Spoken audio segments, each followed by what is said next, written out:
प्रियंका गांधी के बयान से संसद में बवाल।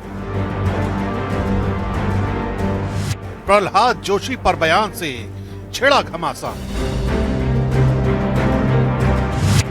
पेपर लीक पर लड़ाई, आत्मसम्मान तक आई। लोकसभा में शिक्षा से जुड़े मुद्दे पर चर्चा के दौरान कांग्रेस सांसद प्रियंका गांधी ने नए शिक्षा मंत्री प्रहलाद जोशी पर ऐसी टिप्पणी कर दी जिसने सत्ता पक्ष को आक्रोश में ला दिया। सदन में शोर शराबा शुरू हो गया और बीजेपी सांसदों ने इसे प्रहलाद जोशी के आत्मसम्मान से जोड़ दिया। मुझे कोई नोटिस नहीं दिया है, मैं इधर प्रेजेंट हूँ। केंद्रीय संसदीय कार्य मंत्री किरेन रिजिजू ने कांग्रेस के इस बयान पर माफी मांगने की मांग की। अपने साथियों को समझाइए और बिल पर हम चर्चा शुरू करें। कुछ देर तक सदन में हंगामा चलता रहा और अध्यक्ष को व्यवस्था बनाए रखने के लिए हस्तक्षेप करना पड़ा। आलम यह हो गया कि एक बयान ने पूरे सदन का राजनीतिक तापमान बढ़ा दिया। प्रधानमंत्री महोदय जी ने नया शिक्षा मंत्री चुना, एक ऐसे व्यक्ति को इस पद पर आसीन किया।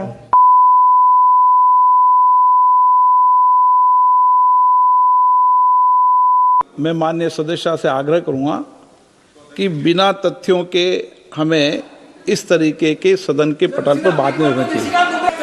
सर, जो प्रहलाद जोशी जी ने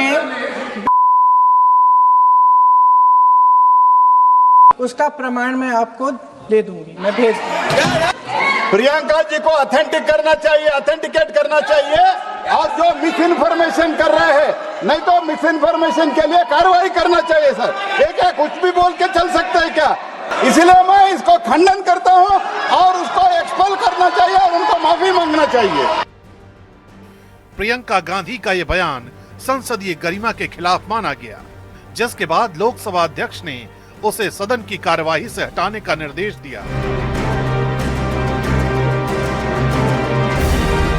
विवाद बढ़ने के साथ ही बीजेपी ने कांग्रेस पर चौतरफा हमला तेज कर दिया। बीजेपी सांसद जगदंबिका पाल ने कहा कि संसद में भाषा और मर्यादा का पालन हर जनप्रतिनिधि की जिम्मेदारी है, जबकि निशिकांत दुबे ने कांग्रेस की कार्यशैली और नेतृत्व पर सवाल उठाते हुए कहा कि विपक्ष लगातार सदन की गरिमा को चोट पहुंचाने का काम कर रहा है। जिस तरह से उन्होंने प्रहलाद जोशी जी पे आरोप लगाया, तो साफ एक रूल 353 में, क्योंकि कोई ये पार्लियामेंट का सदन सारे नियमों से चलता है या स्पीकर साहब के फैसलों से चलता है, उसमें नियम 353 में है कि किसी भी सदस्य के द्वारा किसी सदस्य या मंत्री के ऊपर आरोप लगाया जाएगा तो पहले पूर्व में लिख करके स्पीकर साहब को देंगे और जब स्पीकर साहब को दिया जाएगा पूर्व में, तब उठाने की अनुमति देंगे। आप केवल चरित्र हत्या करने का प्रयास कर रहे हैं। सबसे पहले तो जो इमरजेंसी की मानसिकता है कांग्रेस की,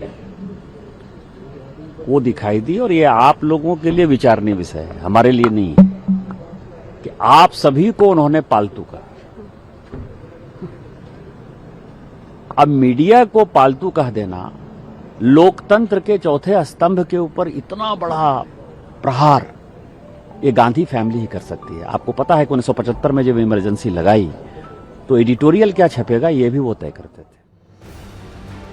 प्रियंका गांधी के बयान ने एक बार फिर संसद में राजनीतिक मर्यादा और भाषा की सीमाओं पर नई बहस छेड़ दी है।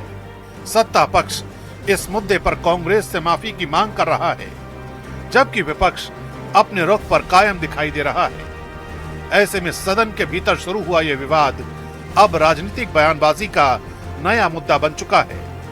आने वाले दिनों में ये टकराव और तेज हो सकता है, लेकिन फिलहाल इतना तय है कि एक बयान ने लोकसभा की कार्यवाही के साथ साथ देश की सियासत को भी गरमा दिया है।